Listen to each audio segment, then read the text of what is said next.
Hey. We are so excited to be here today to celebrate an amazing candidate who's made it to the runoff, and we're going to put her over the line. Yes. Imani Barnes. Y'all, I'm actually a new Tucker resident. I've been here for about a year. We actually moved in right as the pandemic hit. So I was not able to learn my community as well as I wanted to. But I'm so thrilled to be able to say right now that I'm actually in Imani's district. So I'm actually going to be working to put my next councilwoman in office. And we could not be more thrilled as a family to be represented by her. And so, no, the fact that I was able to come into this community, become acclimated, get politically active on in my community so quickly, it's really been a real pleasure. And also, it gave me a chance to meet the person who's going to be speaking next, former mayoral candidate and commentator, father of two. I don't know what he's doing next, but it's going to be something big. Right. Robin Biro. Yeah! There's my kids over there. That's Tucker Biro and Logan Biro. Thank you, Imani, for having us where our playground is convenient right next door. That's what I look for in a candidate who thinks about the children, too. So, yes, I was proud to be your mayoral candidate. We did come up a little bit short in that, but still a very respectable showing for a first-time candidate. Who, 3 months ago, no one knew who I was out here in Tucker. So 46.5%, we're getting cross line, but I'll take it. But it exemplifies the reason why this runoff is so critically important, because we have no diversity on our city council in Tucker. That is not Tucker. It is not representative of the people that actually live here. And that's one of the reasons we desperately need Imani. Also, she's part of the LGBTQ community, like myself. It brings much needed diversity. She's a single parent like me. We've got to have these kind of voices representing people in Tucker, because it's not just all cisgendered, straight, white people that live in Tucker. It's a melting pot. That's one of the reasons we love Tucker, is because it is so diverse. It's what I love to teach my children, that the world is a great big melting pot, and we need to celebrate and honor our diversity, everything that makes us different. Imani's race is so important because, as we know, what's coming next is the Non-Discrimination Ordinance. And we have to have people that can be a check on the current administration, because I and other candidates did not win. And they're going to be reviewing this Non-Discrimination Ordinance now and drafting it without a single member of the LGBTQ community involved, without this one right here. So we've got to have Imani in there. She is, like I said, a single mom, a force to be reckoned with, a future doctor in short order. She's been working her little behind off while running this campaign. So with that, I'd like to introduce the soon-to-be Dr. Imani Barnes. I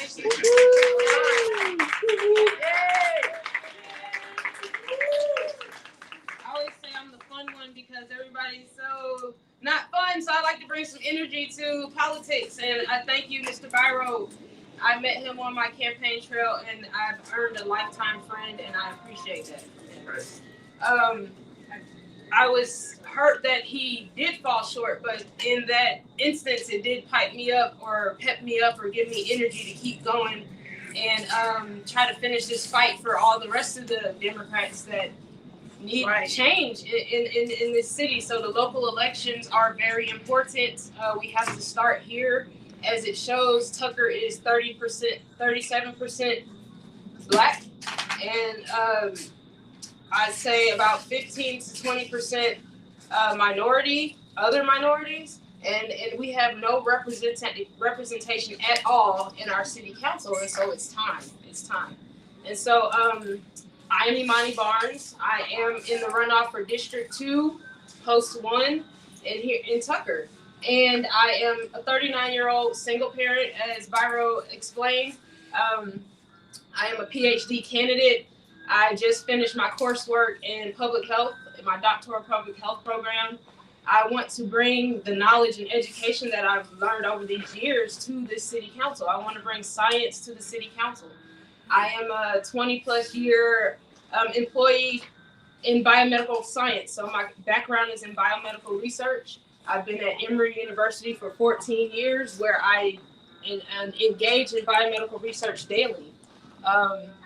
And so it's time to bring my knowledge and my education to this city council, and let's see how we can address our issues differently.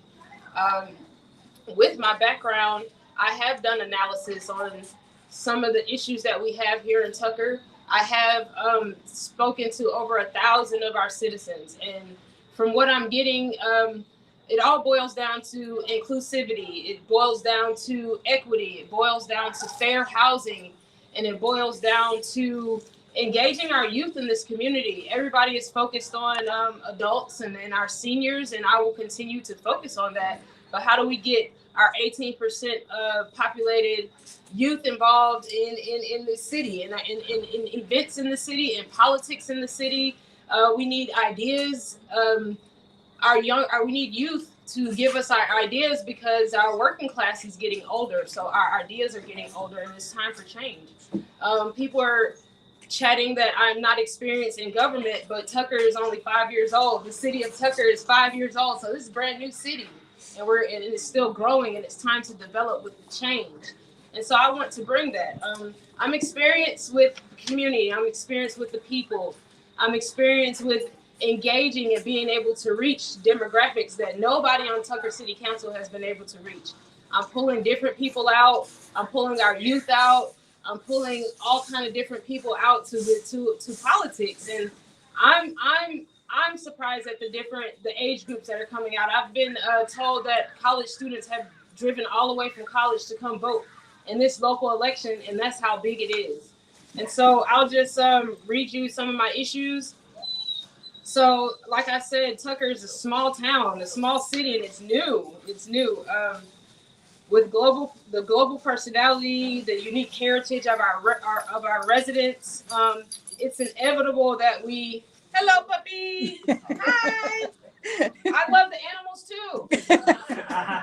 And so, the city has taken the initiative to adopt a comprehensive plan for the future, and it's having conversations regarding our transportation around expanding corridors and implementing pedestrian-friendly roadways and more sidewalks in our city.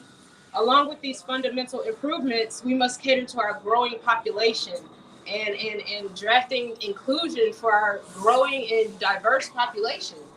And so let's have safe spaces for everyone. Let's have safe spaces for our LGBTQ plus youth. Let's have safe spaces for everyone to go to when they don't have places to go. So that's another one of my goals, is to implement a community center for our youth, or a youth center, like an education hub, a safe space, all in one for those that do not have access to internet for schooling. So how can we help our community in that way? Based on the concerns of the neighbors like you, my team and I have drafted a plan for the future that includes science to address these issues. When elected, I will use science-based evidence for strategizing, testing, and analyzing the measures that we have found. Please join arms with my campaign on sharing these highlights of this strategy. Let's get the word out about Imani Barnes running for city council. As our community expands and expands to encompass a broad range of ages and various family dynamics, we have veterans like Byro here. We have LGBTQ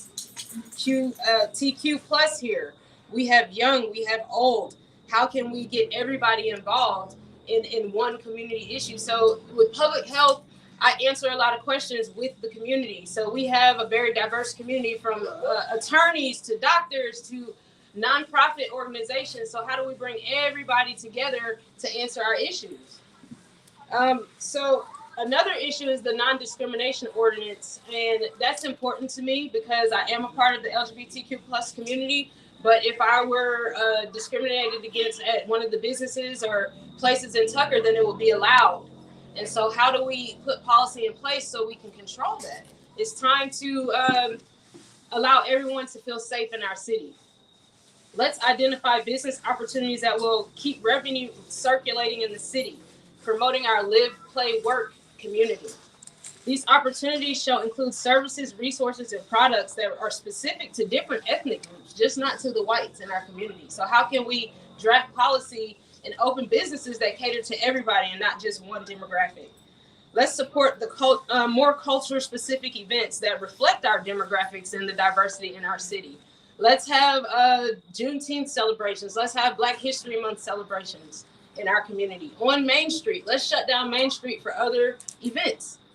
Market city council meetings. And I know, they don't market city council meetings, but I want to. Let's start. Let's let the community know more than just social media that city council meetings are happening.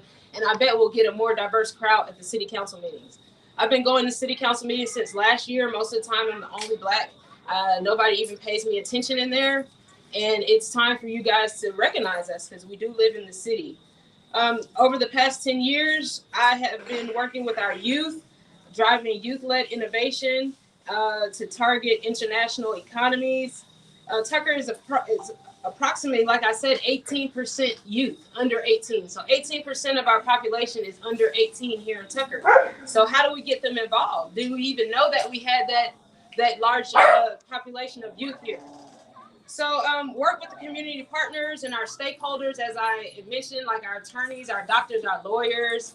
Let's start more youth programs, annual events centered around community, service, citizenship, and entertainment. Let's identify opportunities that permit youth and young adults to master their technology and bring their technological advances to Tucker. Let's advocate for safe space communities that provide wraparound services for mental health and counseling and internet access and clothing if they don't have clothing. And my next issue is affordable housing and fair housing. So how do we include every demographic into our housing structure and our infrastructure development here in Tucker? We have things popping up all over the place, but we're excluding certain demographics with rent and things that are starting off at $2,200 to $2,500 a month. That excludes a whole working class of citizens. And how can we at least get 10 to 15 units in these developments that are catered to people in working class situations? And I don't want to say affordable housing because a lot of people are not homeless right now, but still need assistance with housing. And so how do we implement that in Tucker and not exclude a whole demographic in the building and the infrastructure that's popping up in Tucker? We don't want just one demographic being able to move in certain parts of town. And so how do we include everybody? So those are my issues. And I appreciate everybody who's online listening. I appreciate everybody who came out. I'm very passionate about this journey. I'm very passionate about being the first Black in Tucker City Council, but I'm very passionate about representing all, even those who don't vote for me. And so I am all inclusive. I represent everybody, and I will always represent everybody. So I want to say thank you, and Join Arms with Barnes is my website and everything. Social media, Join Arms with Barnes. The polls are open right now. They're open till 5 o'clock. You got 20 minutes today, so vote. You can go early vote. So thank you.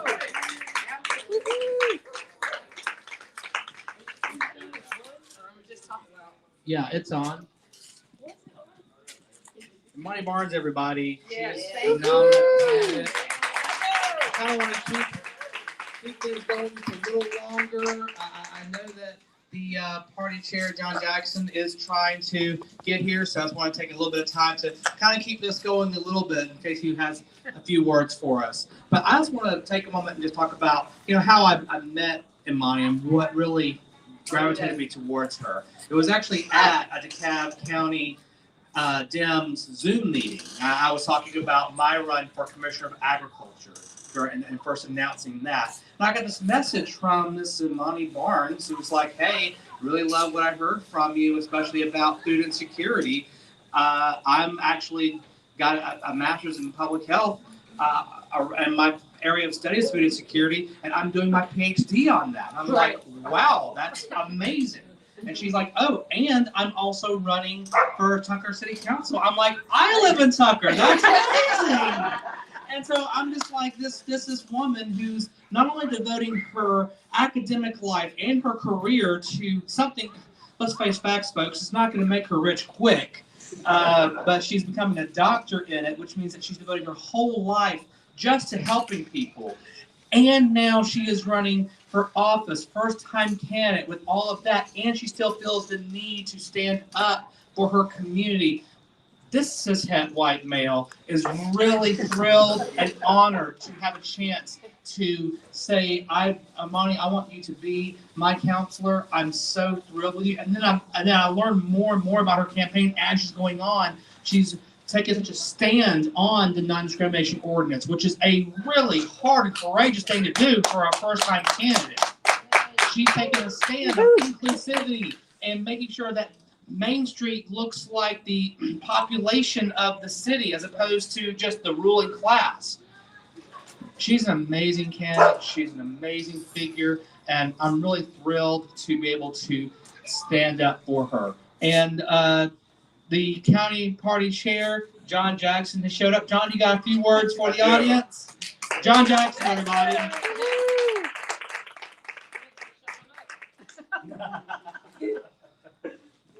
Imani represents everything that we stand for. She has a heart of gold. She cares about everybody. She's not looking to protect an exclusive group in Tucker. She's looking out for everyone in Tucker. She embodies intelligence.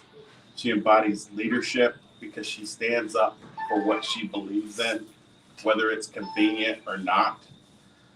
And we really, really have, to me, a responsibility to put our money where our mouth is. You know, a lot of folks say they believe in certain things, but when it comes time to actually do what you can, use your power. We all have power here. We all have legs. We all have hands. We can knock on doors. We can do whatever we can. We can tell our neighbors to vote for this woman because she is not just going to be your typical elected official who just says what's convenient. That's not in her blood. No. She's just authentically herself. When I'm around Imani, it inspires me to have more courage and to be more authentically me. Hence his 2 chains. Right. I mean, I have to get chains to match hers. You know, she's also known for having great style. So, you know, she's making us just so proud here. I'm so glad that we've come here today to really do what we can as a community, show the people what grassroots power is, and get her elected on November 30th. Join arms with Barnes.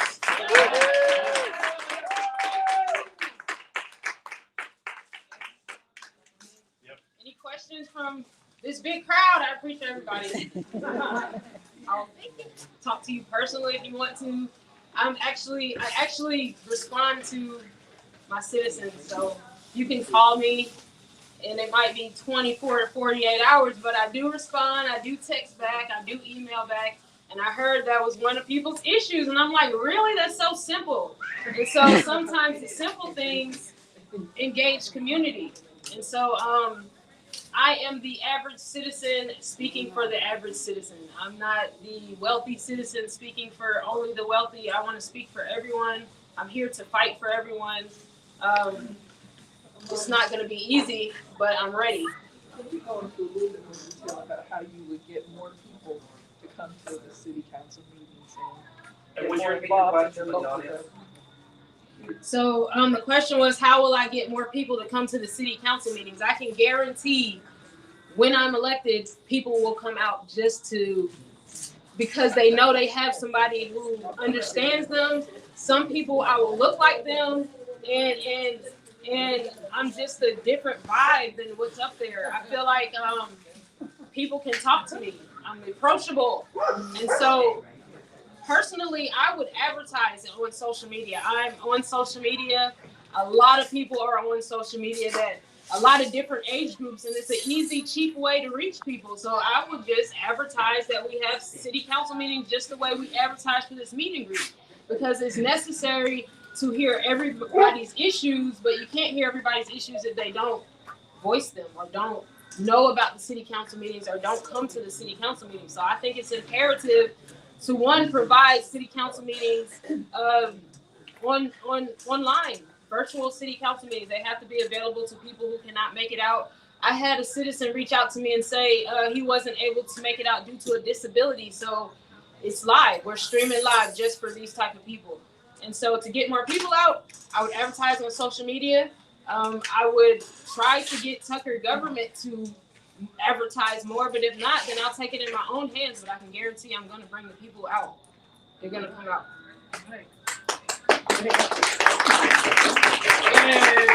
Any more questions?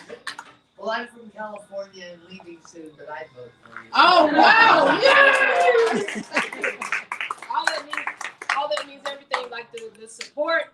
I have Mr. Jarvis here. I just met these two here, and they've been at my house every weekend, picking up lit and knocking on doors. Just before I even met them, they were ready to go. Sometimes we didn't even have things ready for them to go. And so I want to thank every single volunteer that I've met, who I haven't met. I appreciate it. This is not just for me. This is for all of us. So I appreciate all of the help, assistance, phone calls, text messages, social media shares, everything I appreciate. Any more questions? I'm gonna introduce my son. Come up here, Malachi. This is my Malachi. He makes me a parent. This is Mr. Malachi. Lift your head up. His birthday is Tuesday. He'll be 11. Happy birthday! And so it's hard being a single parent on this run, but it's so worth it. And he's one of the reasons why I'm stepping out here, because I want to make change before he's old enough to look intimidating. Okay? I started this fight because George Floyd was murdered. And so watching that on TV and watching him call for his mother, I'm just like, oh my God, it broke my heart, because I couldn't imagine my child being in that situation and I'm not able to help. And so I said, well, let me see what the city of Tucker, or the city I live in, is doing for these current events, because it was just one thing after another at the time. And it wasn't much. Tucker wasn't doing much. And so when I got on the website, the first thing I saw was like, whoa, everybody's white. And so that's fine. I'm not racist. I don't discriminate, but I thought it was appalling because I looked at the demographics and there was so many other representation in the city. And so I said, well, I'm going to start going to the city council meetings and see what they're talking about, because we have George Floyd right now. We had Ahmaud Arbery at the time. We had the kids downtown Atlanta who got tased in the car. It was just one thing after another. And I'm like, what is Tucker doing about it? And I went and they were talking about infrastructure. It was like nothing. There was nothing on the current events. And so are we going to have a protest? Are we going to have a peaceful march or anything? And nothing. And so it's just, so that's what started this fight. I want to make a change before my son I give him a couple more years. He's going to be towering and looking older than 16. He might look 20 something, and he could be intimidating to some people, you know? So I want to make change before he gets out there and all these other kids his age. So I appreciate him for dealing with my, lack of time and everything, but he's been right here with me, so he understands the importance of what I'm doing. He even ran for student council, and I was like, wow, if this is what I'm doing this for, then I'm cool with it, because I love to inspire our youth. And so thank you, son. Thank you. I appreciate it. But it's all about engaging our youth, because as we get older, who's going to take our place? Who's going to take our place? Who's going to lead politics? Who's going to even understand politics? So we have to introduce them at some point. But I will talk all day and all night. If anybody has any more questions, feel free to ask. I appreciate everybody out here, and I'm reachable. Invite them to eat those apples and popcorn. And we have some yummy candy apples. Where's the ladies? Oh, okay. So they were personally made, and what's the name of the business? by Queen's Sweet Treats. So we got some caramel apples and popcorn. So they're really good. I advise everybody get some. Please, eat them up. Yeah. Take them with you. So like again, I appreciate everybody. Like I think it's imperative that as our city grows, like I said, it's 5 years old, but it's still growing, and that's young for a city. That's very young, and so it's still developing. And they have to include the people that are moving here. There are people moving here that we have no representation, and we don't want people to move out. We want to make it where it's comfortable for people to stay and grow in the community. And so that's why I'm here, and hopefully we get me all the way in there. I was 60 votes away. 60 votes away. Thank you, Imani. Appreciate it. Thank you. I'll talk again. I'll keep talking. All right. Anybody else want to say anything? Any questions? I appreciate y'all. I would have music because I love music and everything. So I appreciate the Dems. They really stepped up. I do want to say thank you to the Democrats. They have really stepped up because this is meaningful for them as well. We pretty much got Alexis Weaver in there. And so how are her issues going to be, are they even going to be heard if she has no help? And so I have to support Alexis's issues, and she'll need me as well to get any of my issues across. And so just to have some insight from different people on that city council is necessary for certain things not to pass through or some things to be brought to the table. So it's imperative that we get me in there. So, Imani, I have one more question. Go for it. Can you talk about how, it's the strength of working with a diverse group of people, and why people who don't view themselves as diverse should not be fearful? Okay. Why people who view themselves as diverse should not be fearful. No. Why people who are not diverse? Why people who are not diverse why they should not be fearful. I'm not a scary person, and I'm here to represent everyone. I want to hear everyone's issues, even if you don't feel you are diverse. You don't have to look like me to talk to me. You don't have to look like me for me to understand your issues. But that's kind of contradictory to what I'm saying, because not everybody who doesn't look like me understands my issues. So I think it's important to understand issues coming from a different demographic. I mean, you probably have no idea about some of the things that we go through. You might not have any idea of some of the things it takes for us to get to this level. It took a while for me to get to this point, and it takes a lot for me to stand up here being the only one and to represent all. I have to get people to trust me that I'll represent them, even if they're not my race, if they're not my sexuality. I have to get people to trust me. And so, I mean, I have a very diverse group of citizens that approach me, that contact me, and I appreciate that because it shows that I can stand for everybody. And so don't fret. You know, I'm not here to take anything away from you. I'm here to lend advice and different ways to look at things. Just having a different aspect or coming from a different socioeconomic class and hearing my ideas just from that point will make a difference. So, yeah. Thank you.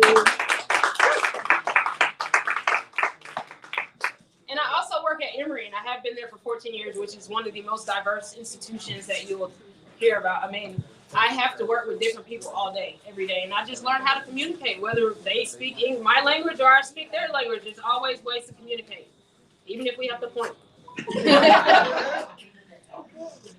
That's it. All right. All right. Thank you. Thank you.